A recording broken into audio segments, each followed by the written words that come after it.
Queridas irmãs, queridos irmãos espíritas, caras amigas, caros amigos que nos acompanham através da Web TV Mansão do Caminho, nossos votos de muita paz. A civilização do México, como dos países latino-americanos, é muito bem cercada de lendas, de mitos e da imaginação dos historiadores. O México, esse grande país, hospedou na terra algumas das primeiras famílias de espíritos que vieram ao nosso planeta. Estando no lado ocidental, competiu, de alguma forma, com a Índia, a China, o Japão, e até mesmo as grandes civilizações do crescente do Oriente, como a Síria, Babilônia, Pérsia. O México teve simultaneamente a presença de famílias espirituais que deixaram na sua passagem um grande legado para as civilizações posteriores. Entre esses legados, um povo se distingue na cultura norte-americana de caráter espanhol. É a cultura tolteca. Nós todos estamos mais ou menos bem informados a respeito dos maias, dos astecas e das diversas famílias que habitaram a Cordilheira dos Andes, que desceram a planície, como o Brasil. Mas a cultura tolteca precede, em alguns séculos, a cultura maia, que sustenta a civilização mexicana. Esse povo que habitou aquela região, ora de planalto, ora de planícies, deixou um legado filosófico que é intitulado A Filosofia Tolteca. Os maias deixaram uma contribuição religiosa muito grande. Os astecas, nas construções, foram praticamente imbatíveis no México, na Guatemala, criando dificuldades imensas na divisão das fronteiras.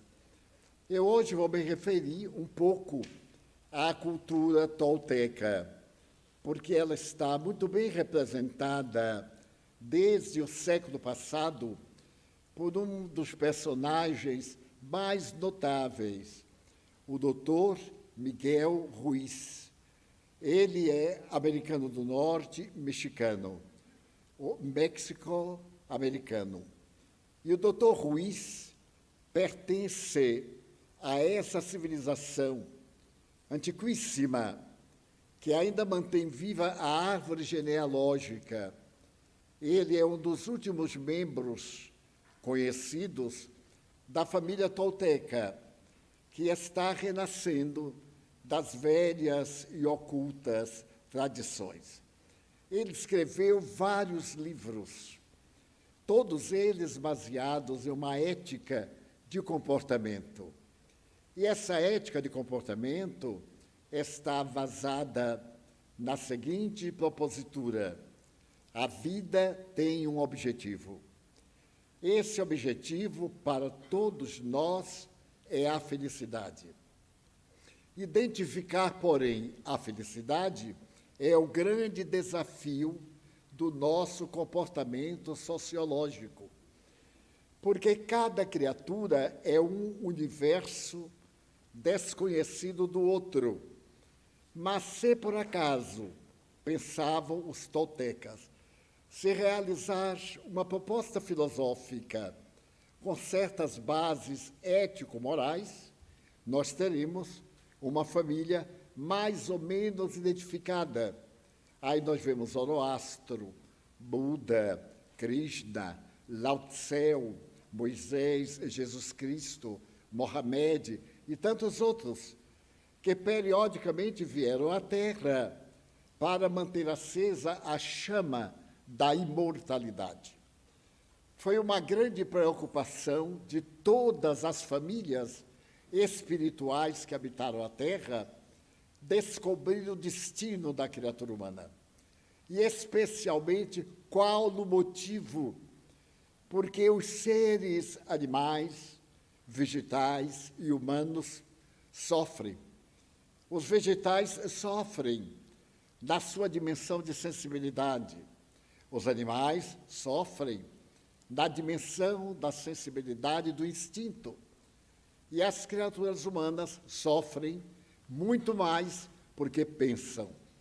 O pensamento, que é a fonte que explica o ser, o não ser, a vida, é também a causa de muitos tormentos, porque estabelece premissas, desejos, e quando eles não se realizam conforme a pessoa estabeleceu, advém a frustração, aparecem os efeitos, a angústia, a dúvida e os fenômenos psicológicos, a ansiedade, a depressão e outros fatores psiquiátricos, a esquizofrenia e outros ainda muito mais graves. Então, os toltecas tinham uma grande preocupação como grupo padronizar o comportamento da criatura humana. E agora, transcorridos mais de 5.000 anos, o Dr. Ruiz sintetizou a história da filosofia tolteca em 4 princípios que ele chama 4. Teotihuacan é uma cidade a 90 quilômetros da cidade do México, a capital. É uma das grandes heranças antropológicas da humanidade. É uma cidade de beleza incomum, sob o ponto de vista das edificações. Enquanto o Egito irá produzir mais tarde as pirâmides e a esfinge de Gizé, já as grandes pirâmides de Teotihuacan estavam erguidas. A cultura tolteca daquela região era muito positiva, muito rica, muito bela. E os toltecas tinham os seus gurus, os xamãs. Então, vamos viajar um pouco através da imaginação. Amanhece. É uma região de neblina, porque está a uma grande altitude, como também a cidade do México. Em uma das montanhas próximas, 10 ou 20 quilômetros do centro da cidade, há uma caverna imensa, com a escrita rupestre, com símbolos das várias culturas que passaram pela região. Então, naquele claro escuro da noite amanhecer, um jovem xamã sai da intimidade da caverna e olha o planalto à sua volta. Deslumbra-se com a beleza da paisagem ainda confundida com o nevoeiro que se está dissolvendo em gotículas. Há do ar uma sinfonia muito suave, a sinfonia da gota d'água e do vento que perpassa pelas imensas cavernas. O jovem xamã é aquela ponte entre Deus e as criaturas humanas. É o ser que transfere do mais além tudo aquilo que tem de riqueza não alcançável pelos nossos 5 sentidos e oferece o prato cheio de emoções, de sensações. E então ele vê saindo da penumbra as imensas pirâmides, são um pouco diferentes das pirâmides do Egito, como se dá na Guatemala, que também tem muitas pirâmides, e são diferentes porque foram construídas por outros povos, não necessariamente aquela estrutura das 4 bases, mas estruturas diferentes. E aquelas de Teotihuacan são fascinantes. O jovem xamã está à porta de entrada. A sua presença, o calor do corpo, ajuda a diluir o nevoeiro à sua volta. E ele então exclama: Senhor, o primeiro compromisso da criatura com a vida é o seguinte: seja impecável com a sua palavra. A palavra é o veículo de Deus para a comunicação das criaturas, porque ela decorre do pensamento, da razão, ela tem muitas modulações, muitas interpretações, muitos significados. Os silogismos, os sofismas, a zombaria, as indiretas, as mensagens ocultas em palavras mágicas, tudo isso pertence ao reino da expansão da criatura humana com a natureza. O ser humano, no seu período ancestral, antes de fazer parte da humanidade, não falava. O canto dos pássaros embevecia o ser humano. E, através da imitação, ele começou a silvar, a emitir sons parecidos com trinados. E, à medida que foi desenvolvendo as cordas vocais, que os outros animais também têm, reduzida, ele pôde modular os sons. E nasce a palavra. Mas, em verdade, a palavra demorou muito, ou melhor, desenhou, pintou. Ele percebeu que a vida eram os seres realmente fortes, os búfalos. Já nesta época, os dinossauros se haviam extinguido. Foram extintos por um satélite ou por uma imensa pedra que se destaca do universo e colide com a Terra. Levanta uma poeira tão grande que matou tudo que era vivo. Animais, vegetais e hominídeos. Ainda não era o homem, o ser humano, conforme nós conhecemos hoje. Era um ser de um animal de pé. A coluna vertebral não foi feita para ficarmos de pé. Ela foi desenhada para o quadrúpede. Quando este quadrúpede passou a ter uma figuração mais delicada, ele passou a ser uma espécie de anterior imediato ao ser humano. Era o Pithecanthropus erectus, que é o animal singular de pé. E, ao erguer-se de pé, a coluna fez a sua base ligeira para desenhar uma linha reta da base do cerebelo ao cóccix. Então, é uma linha perfeita, com uma curvatura que é de sustentação. Portanto, é um estudo matemático perfeito. Se não houvesse essa delicada curvatura, nós não teríamos esses movimentos de relaxar, de erguer, de mudar. Tudo isso está nesse pequeno desenho. E é esse pequeno desenho que oculta aquelas irregularidades que mais tarde vão nos afligir tanto, abrindo espaço para as hérnias de disco. Má postura, muito peso, questões de hereditariedade, portanto, biológicas, Eu sei porque eu experimentei durante 2 anos 3 hérnias de disco. Quando uma parava de doer, a outra estava novinha, substituía. Até o fim que eu me vinguei delas, operei. Arranquei todas 3.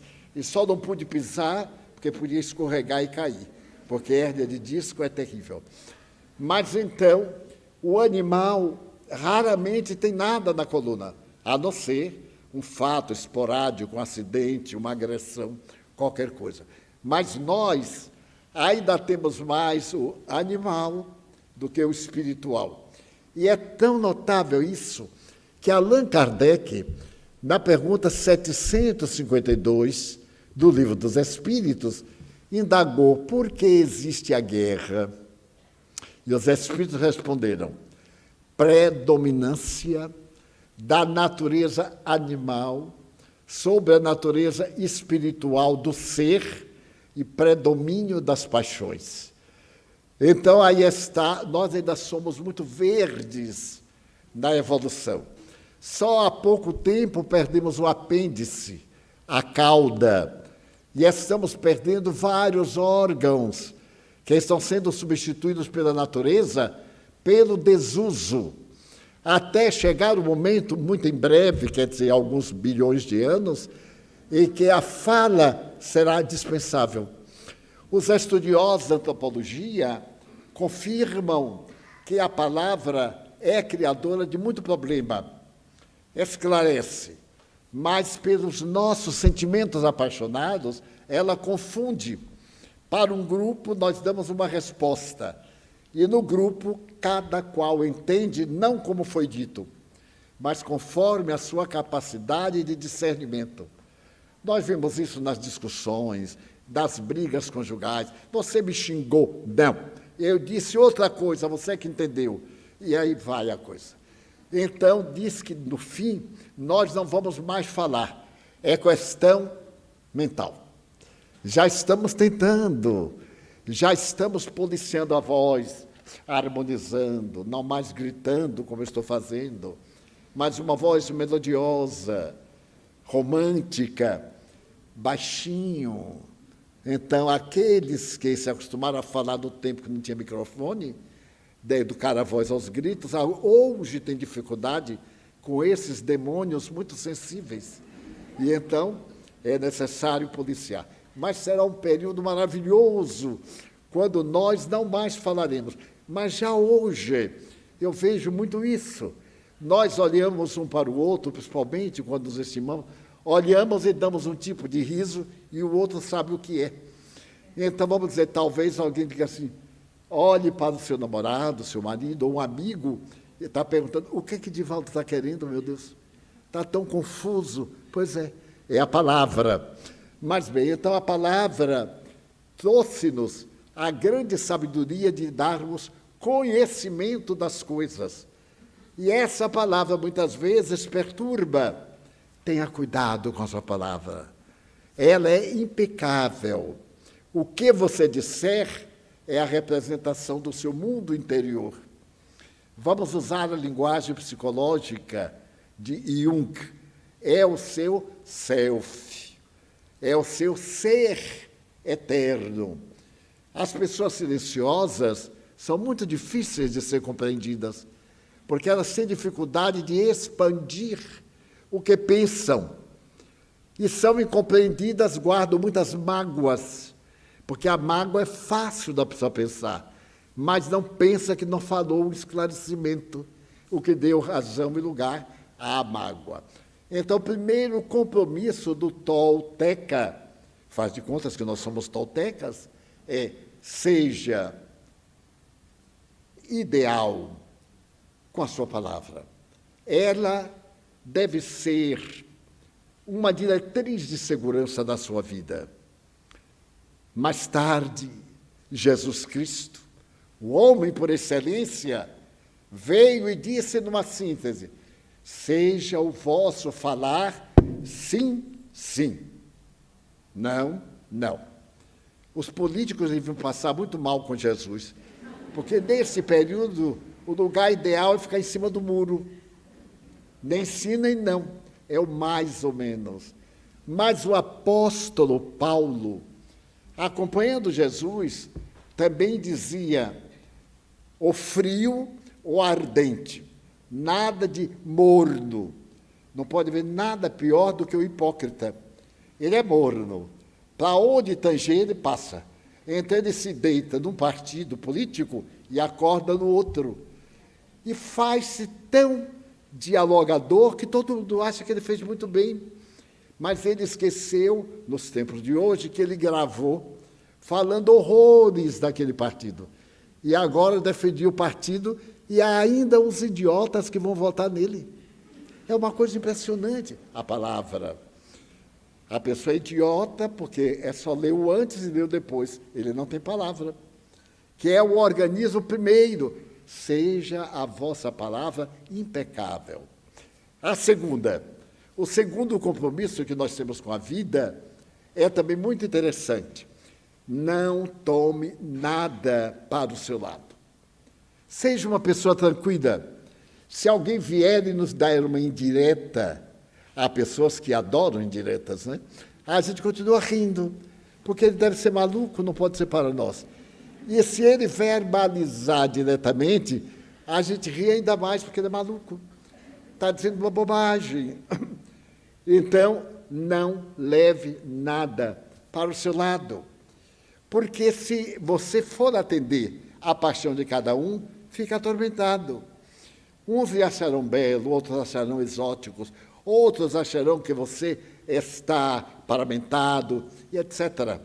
Porque é o que pensa a palavra, e então nós somos suscetíveis, queremos que todo mundo esteja de acordo conosco, esteja de bem, e somos muito sensíveis, como as nossas amizades são frágeis. A amizade dos beijos, eu vou lhe dar a minha vida inteira, não resiste a uma bobagem. Alguém diz, eu vi ele falando mal de você, não diga, já fica de mal. É uma coisa incrível, nem pergunta, veja lá se eu vou me rebaixar para perguntar. Mas não era seu amigo? Era. Então não é tão baixo assim. Se você perguntar, está na sua estrutura. Mas essa é a nossa insensibilidade por uma questão emocional. Nós não temos confiança em nosso próprio caráter. E como vivemos em dúvida, com incertezas, geramos uma série de conflitos. Eu tenho um caso na minha família. Eu tinha um irmão que era estrábico. Ele usava uma lente muito forte. E quando ele tirava a lente, percebia-se o olho atrapalhado. E certo dia, ele estava olhando para uma pessoa e a pessoa reagiu e disse, eu estava presente, era menino, e nunca me esqueci. Por que você está me olhando com esse olho torto? Ele disse, porque meu olho é torto. Quem me dera que não fosse torto. Mas o olho era torto, ele era estrábico. Então, nós andamos procurando motivos para descarregar a nossa insegurança nos outros. Era só de perguntar, posso ser útil, já que está me olhando? Não, não, é que minha vista é assim mesmo. Então, nós tornamos nossa vida um mar de complicações, principalmente com as pessoas queridas. Porque com as pessoas queridas nós temos intimidade. Então, nós nos desarmamos. Com os estranhos, nós colocamos a persona, a máscara, para dar a impressão de que somos o que não somos. E então, na hora que tira a máscara e a gente vê, logo estranha. Então, quando vira uma pessoa muito cheia de dedos, muito... sorria e diga, vai ser um amigo de 24 horas. Porque essas pessoas disfarçam. Chega a ser constrangedor para a gente que ouve aquele elogio barato. Lhes contarei uma experiência muito curiosa. Quando eu era mais jovem, eu falava muito no Rio de Janeiro, antes de ser Brasília a capital da República. E eu falava nos ministérios, que eram os maiores salões do Rio de Janeiro. Ministério da Educação, da Fazenda. Eu era um cliente anual, falava. E terminado uma palestra certo dia no Ministério da Educação, eu devia estar assim com uns 35, 40 anos. Terminei e fez uma rodinha de pessoas amigas, e aí veio um rapaz e se apresentou. Disse, olha, seu Divaldo, eu sou médium e gostaria de lhe contar o que eu vi durante a palestra do senhor. Logo as pessoas ficaram vivas, atentas, né? Porque a gente adora saber o que é do mundo espiritual, mas depois não crê. Ouve, admira, diz, que coisa, e vai embora, continua sem crer. Mas aí todo mundo antenou, e eu também, e ele disse assim, o senhor é a reencarnação de Humberto de Campos. Eu aí sorri para ele e disse assim, muito obrigado, mas não precisa entrar em detalhes, porque era um absurdo mais estúpido que eu ouvi até aquele momento. Porque Humberto de Campos desencarnou em 34, eu nasci em 27. Então não havia hipótese dele deixar de reencarnar em Parnaíba para reencarnar em Feira de Santana e ficarem agora esses dois. Mas como as pessoas ali, eu notei que não raciocinavam bem, eu digo, muito obrigado. E para não colocar mal, eu digo assim, não me revele mais nada. Já foi suficiente. Não, o senhor não acredita? Eu disse, não acredito. Por que não acredita? Porque é impossível. Humberto de Campos desencarnou em 34, ou melhor, e fui falando com ele, mas o senhor sabe de memória? Eu digo, eu tenho a obrigação de saber, porque eu sou palestrante. Muita coisa eu tenho a obrigação, é minha profissão. Ele disse assim, mas ele não poderia, numa exceção da natureza, reencarnar em Feira, e lá, na terra dele, eu disse, não podia. Porque se Deus fizesse essa exceção para mim, que sou um gato, naquele tempo gato era gato, agora gato, eu não tenho coragem, porque tem o gato, esse cara é um gato, e tem o gato, aí carrega para lá, dorme com o gato, é uma beleza. Mas, imagina esse gato, não, ele disse que não. Ele disse, seu Divaldo, o senhor não tem o direito de duvidar de mim. Eu digo, não estou duvidando de você. Não creio, é diferente. Duvidar é lhe dar uma chance, e eu não lhe dou nenhuma. Então, não tem porquê. Ele disse, mas, seu Divaldo, e se eu lhe provar? Eu digo, não acredito, porque não será prova. Para você não ficar mal perante todos que estão aqui, Humberto de Campos escreve para mim através de Chico Xavier. Eu vou ao Uberaba, ele então escreve, eu tenho mensagens dele. Mensagens para a mãe dele eu levei, para a dona Anica, eu a conheci em Fortaleza. Ela mostrou coisas lindas do menino Humberto de Campos, lá naquele tempo, no Ceará. Quando a criança procedia mal, a mãe pegava uma almofada e botava para fazer renda com bilro. Então, todo mundo é rendeiro. Ficou imortal aquela música, Mulher Rendeira, é a herança do Nordeste. E ela me deu vários pedaços de bicos, rendas, que eu tenho no pequeno museu, feitas pelas mãos do menino Humberto, que era terrível. E me deu também castanhas do cajueiro que ele plantou. E é comovedor, porque quando eu estudava, havia o livro de leitura, e no livro de leitura tinha uma página chamada Adeus, meu cajueiro, escrita por Humberto de Campos. E eu memorizei a página. Eu tinha muito boa memória, ficava me distraindo, memorizando coisas. Eu memorizava até catálogo telefônico, que é uma coisa insípida. E ele me disse, mas, senhor Divaldo, o senhor é duro. Eu digo, meu filho, eu prego a doutrina e prego-a corretamente. Tudo que eu digo está dentro da doutrina. E posso citar a página e etc. Ele não se conformou. Ele disse, senhor Divaldo, é que quando o senhor está com o Chico Xavier, o senhor incorpora nele, ele escreve para o senhor, quer dizer, o senhor mesmo dá conselho ao senhor. Aí eu vi que era demais assim. Agora eu acredito. Ele disse, acredita, acredita. Aí acabou o assunto, né? A palavra. Mas eu fiquei com pena e ele era médio, imagina se não fosse. Como médium, ele fazia uma asneira dessas, sem ser médium, era uma tragédia. Então, não tomarmos para nós aquilo que, em verdade, não é para nós.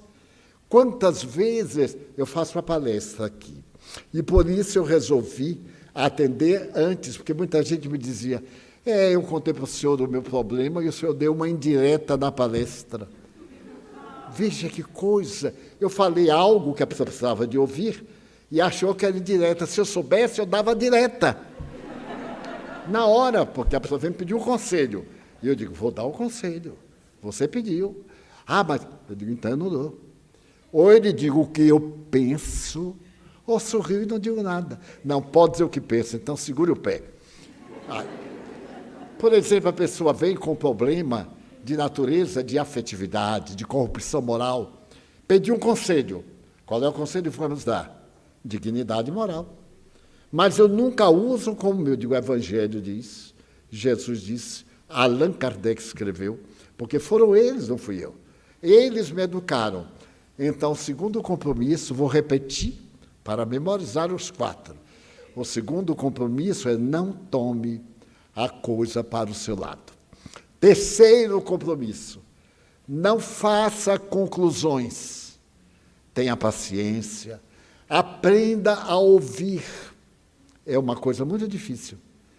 Alguém está falando e a gente está ouvindo e a pessoa não acaba nunca, mas tem que ouvir a asneira que o outro está dizendo. Porque se a gente concluir, sempre conclui errado.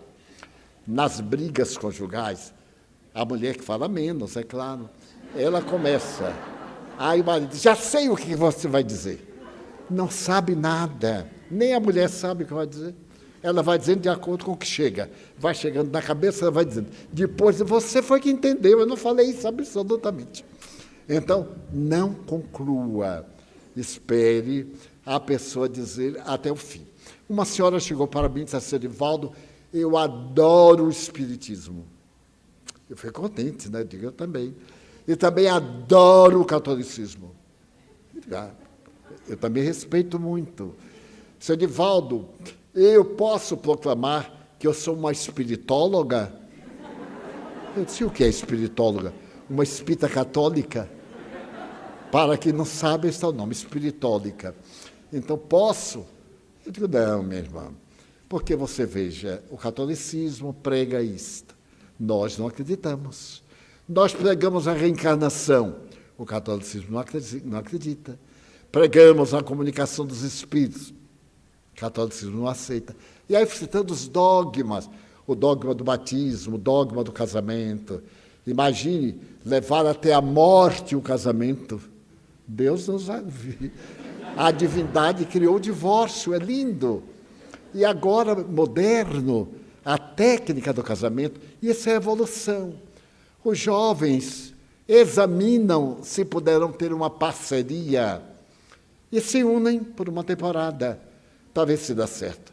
Porque antes casava sem conhecer, tudo era estranho.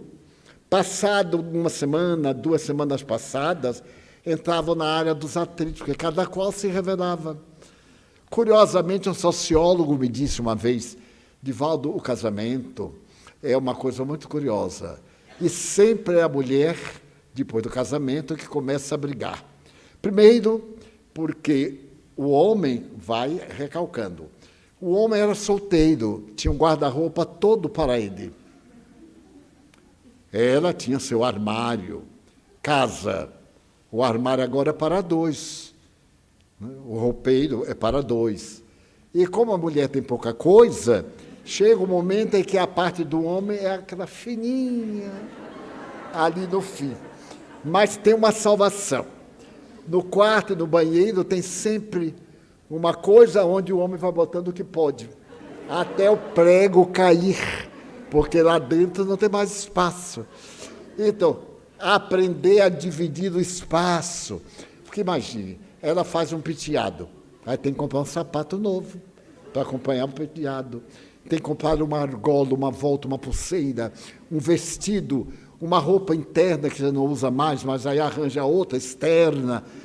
E quando coloca no guarda-roupa, não, tem espaço bastante que ela usa. É muito interessante. Aí aprenda a só discutir depois que ela acabar de falar. Ou outro. Né?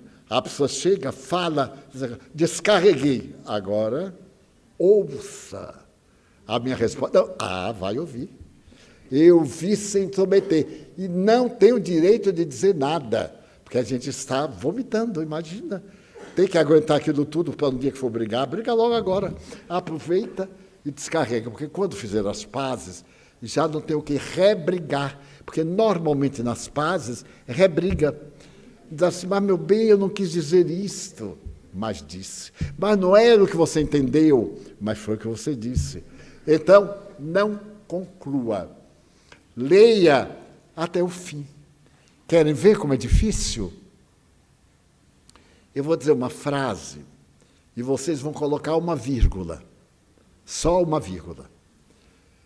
Levar uma pedra do Brasil à Europa, uma andorinha só não faz verão. Alguém é capaz de colocar uma vírgula? Levar uma pedra do Brasil à Europa, uma andorinha só não faz verão. Não se mortifiquem muito, não, porque não vão acertar, com certeza. Levar uma pedra do Brasil à Europa, uma andorinha só não faz, vírgula. Verão, vocês verão que ela não faz. É de morte, né?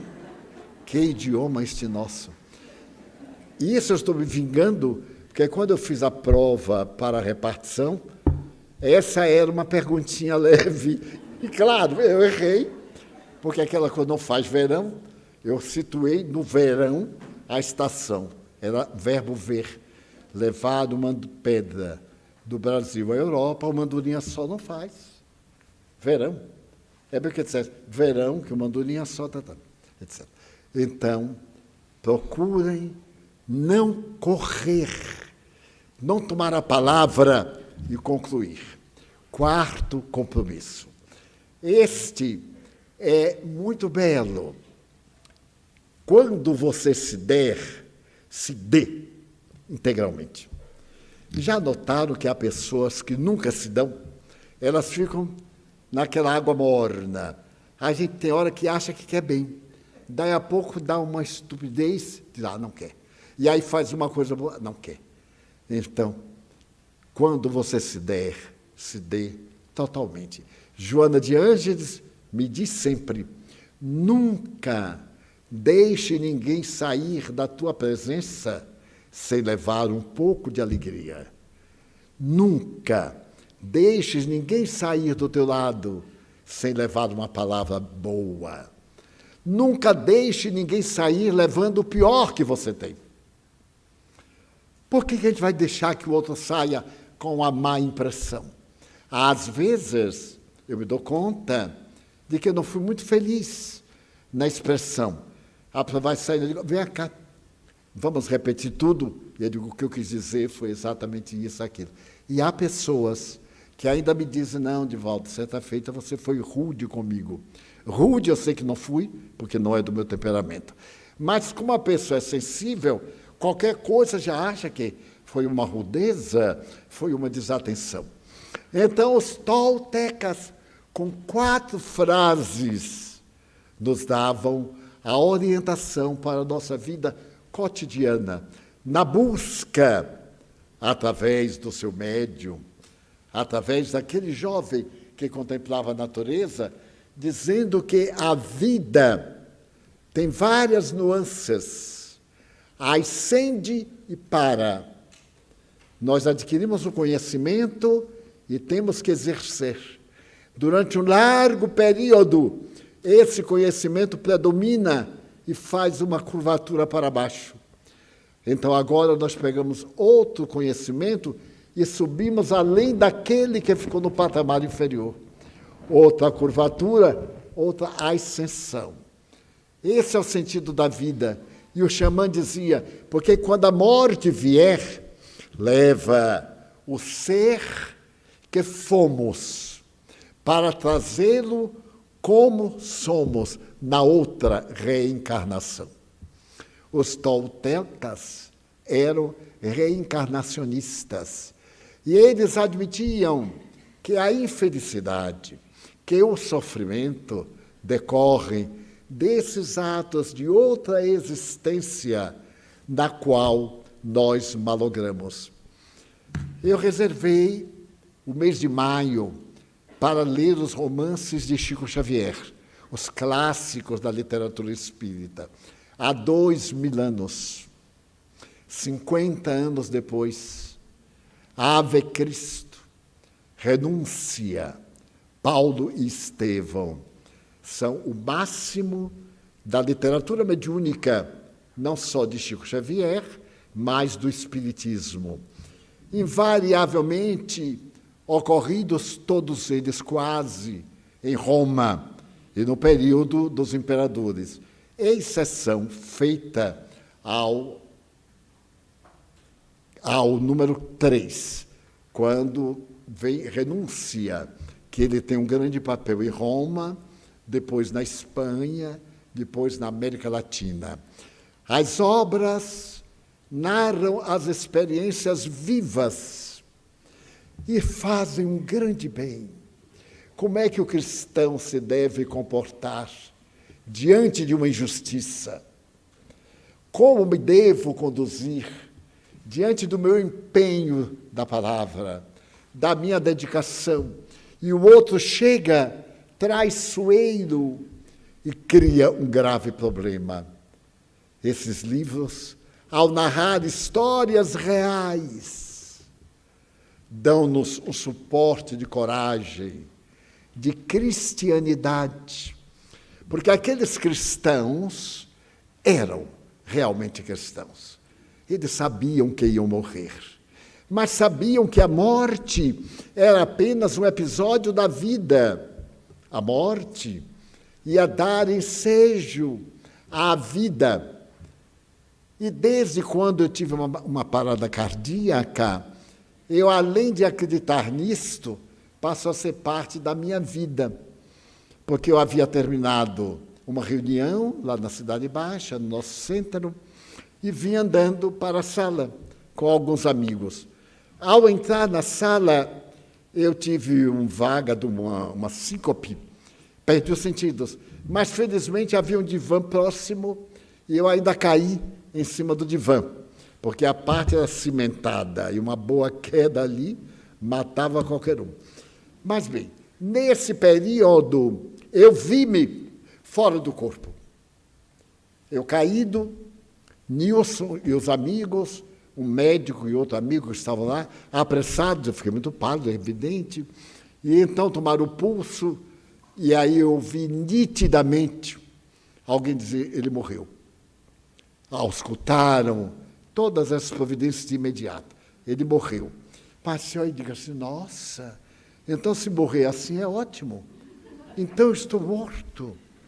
Mas eu tinha uma mãe adorável. Me lembrei logo de minha mãe. Ó, que pena que eu não me despedi de mãe. Mas aí eu me lembrei que teria oportunidade, agora eu estava desencarnado, eu iria vê-la.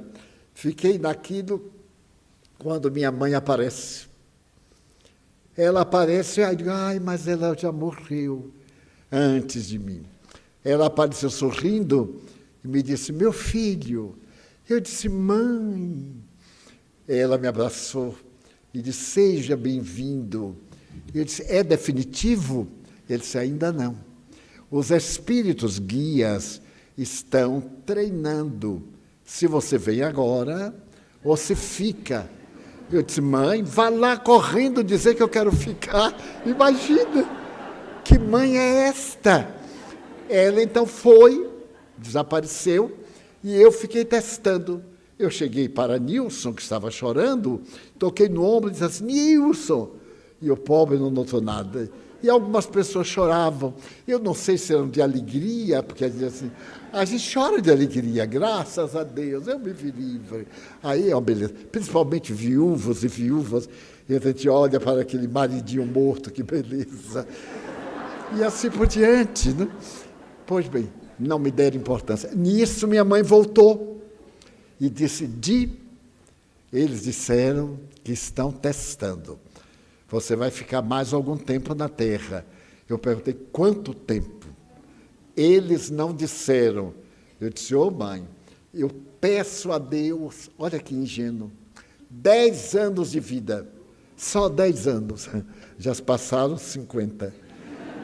E eu digo, graças a Deus ele esqueceu, né?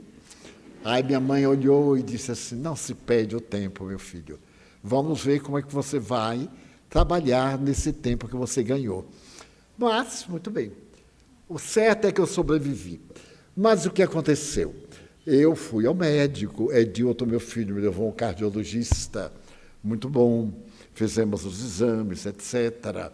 Eu estava com entupimento de algumas artérias, coisa muito curiosa, meus amigos, porquanto, há 3 anos, eu fui ao hospital em São Paulo e o cardiologista é um dos mais famosos da América Latina. Ele disse, você está com o coração ótimo. Eu disse, mas eu não estou com taquicardia, com problema, com qualquer... Ele disse, não, Divaldo.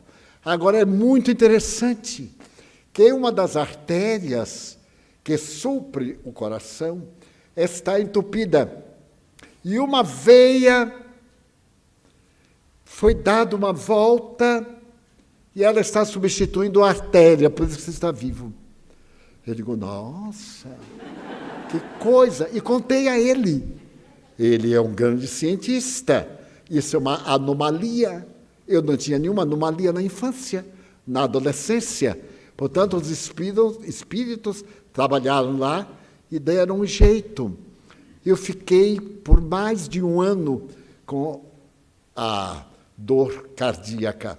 Tomava um remédio, a dilatação do coração, até o dia que eu estive com Sai Baba, já contei aqui, e ele meteu assim o dedo e disse, quer que eu lhe ajude? E então, ele me curou com o dedo. Mais tarde, eu estava numa reunião de materialização em São Paulo, na Vila dos Ingleses, com um amigo Miguel de Jesus, ainda sentia o resultado dessa angina pectoris. E um espírito materializou, todos nós vendo o espírito. Era um japonês, o Dr. Kamura. Então ele veio com um médium que era um chofer de praça. Eram 2 pessoas. Eu sou espírita, mas não sou ingênuo. Não acredito em tudo.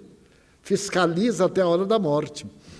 Eu notei que o chofer tinha um vício de linguagem. Ele trocava o R pelo L, terça-feira, e assim por diante. Mas o doutor Kamura falava corretamente. Eram 2 personalidades. Então eu não tive dúvida. Então ele disse, tire a camisa. Eu estava de gravata, tirei tudo, e Miguel ao meu lado, é um amigo muito querido.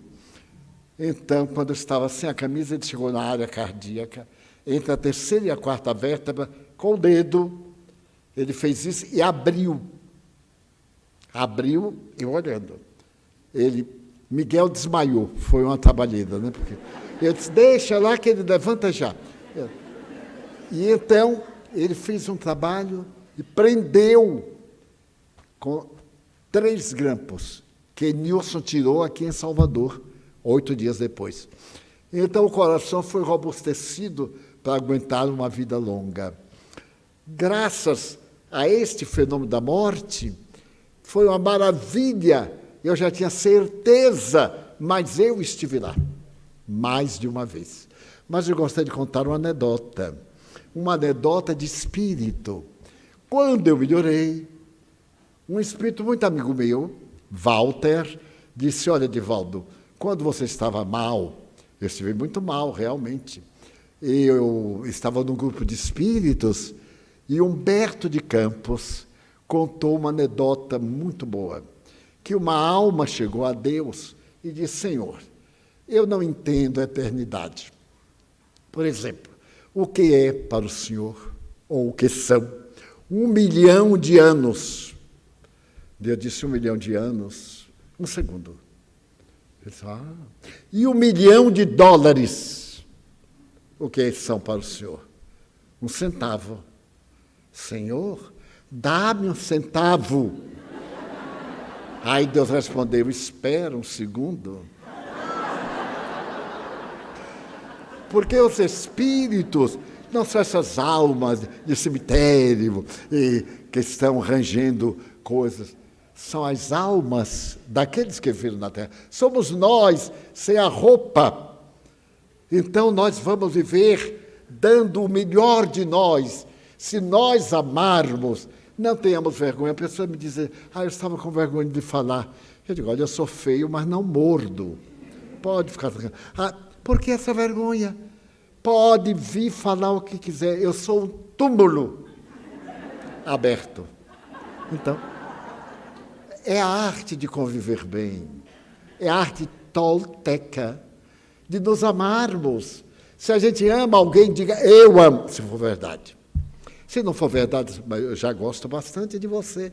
Mas não me ama, o que é que eu vou fazer? Mas gosto, já é uma boa coisa. A depender de como me trate, pode ser que mude. Como também eu tenho uma grande antipatia por fulano. Se ele melhora, eu mudo. Se ele piora, eu pioro.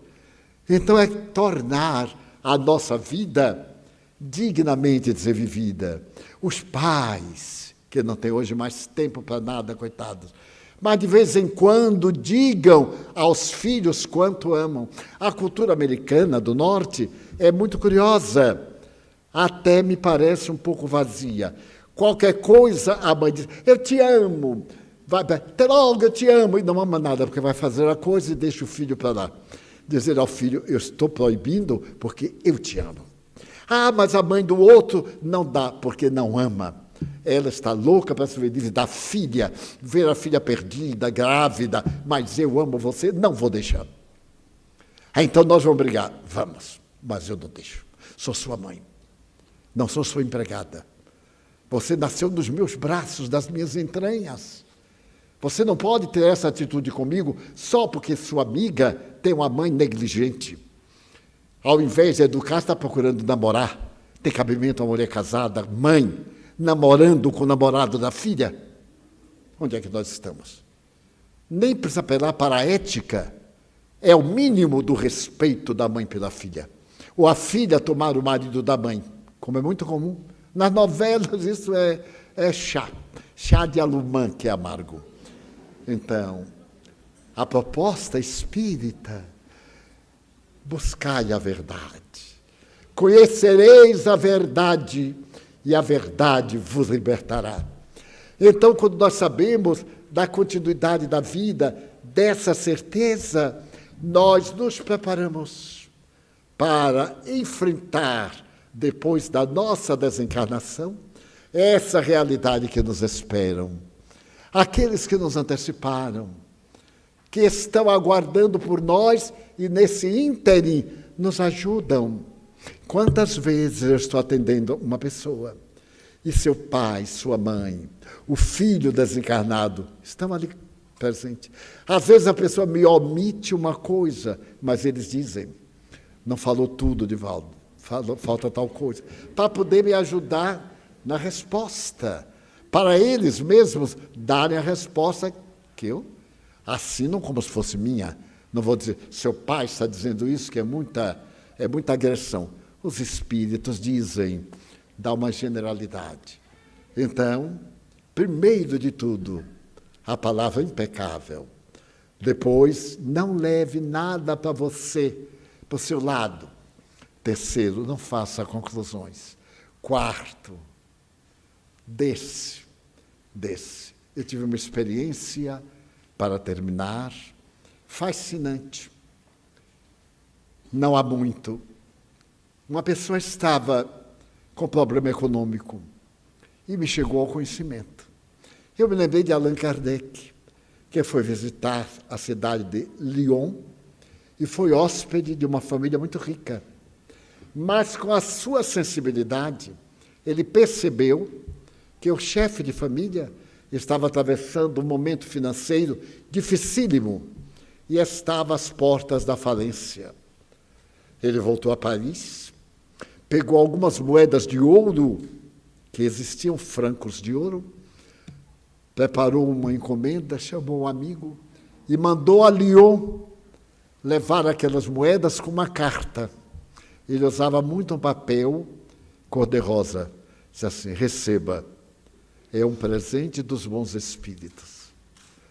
Sempre ele mandava dinheiro, ajuda, receba. É um presente dos bons espíritos, que nobreza o anonimato. Então eu me lembrei e vi que eu tinha condições de amenizar aquela situação. Se eu pedisse a alguém para levar qualquer ajuda, alguém tomava parte, e eu não queria que ninguém soubesse. Então, esperei um momento próprio e fui visitar a pessoa. Telefonei, olha, eu vou passar por aí. Eu estou na cidade, vou passar por aí.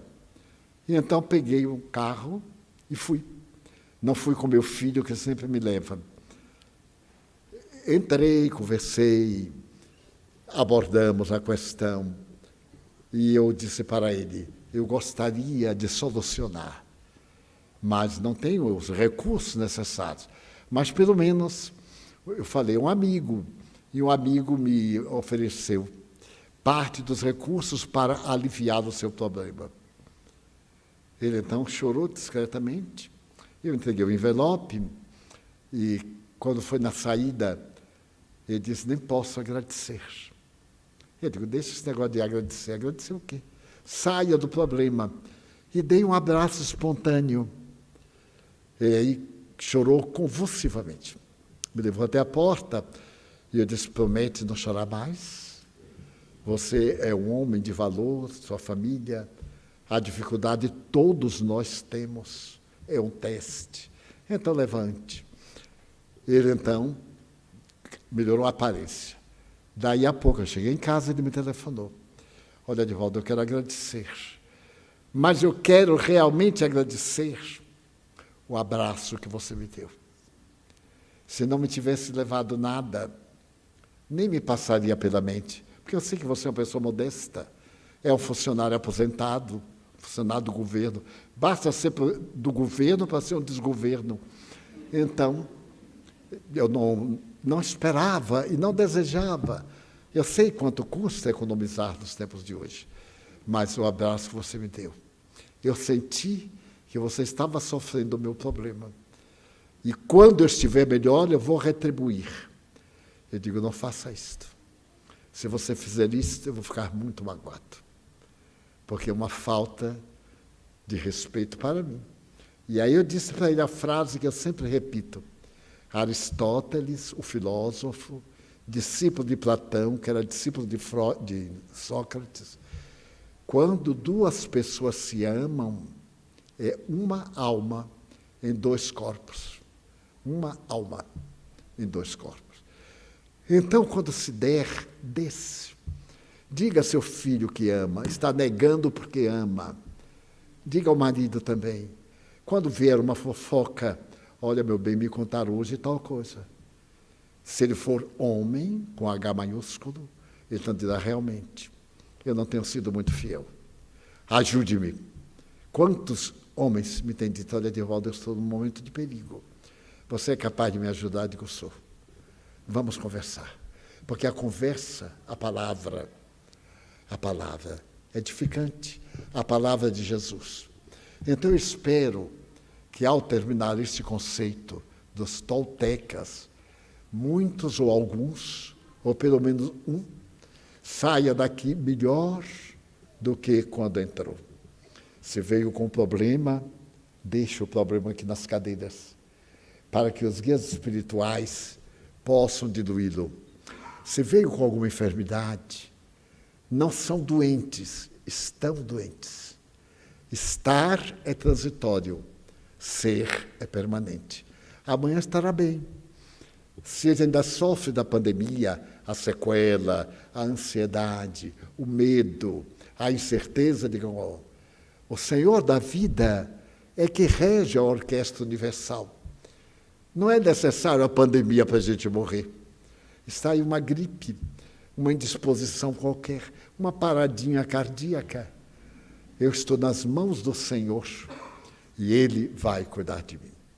Então, desejo que estes 4 conceitos, de alguma forma, sirvam naquela tese de Allan Kardec.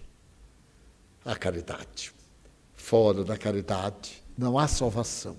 Mas esta caridade é conosco. Eu vou sair daqui jubiloso. Meu Deus, fazer caridade a mim mesmo. Vou me deitar contente. Não vou levar problema nem preocupação, porque Deus é amor. Vamos orar. Pedimos aos médiuns que participaram dos eventos anteriores para que tomem os seus lugares.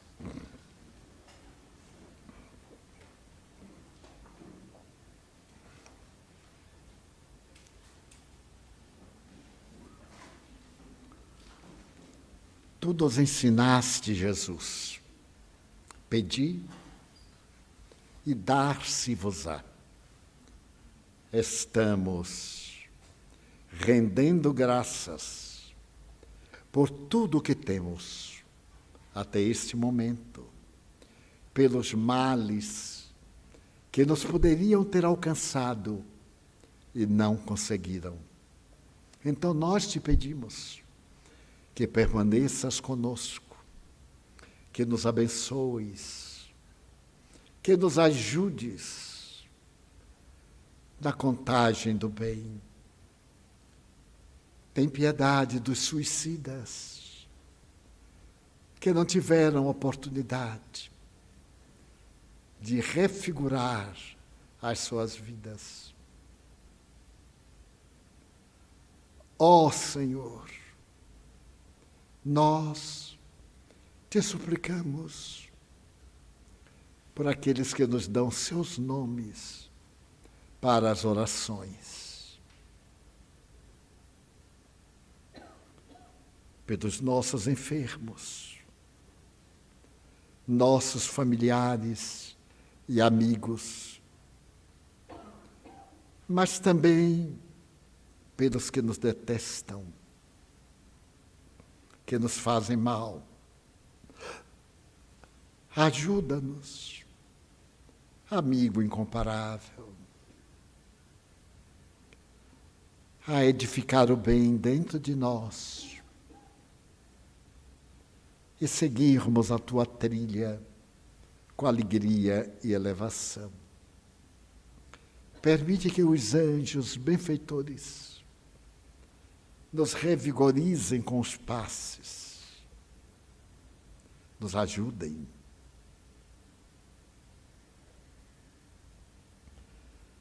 Como tu fizeste ao atender ao cego de nascença e restituir-lhe a visão. Como tanto tu realizaste e prossegues realizando. Nós te agradecemos, suplicando pela nossa água para ser fluidificada e pedimos pela paz, nossa paz, paz de nossa família, pela paz na terra.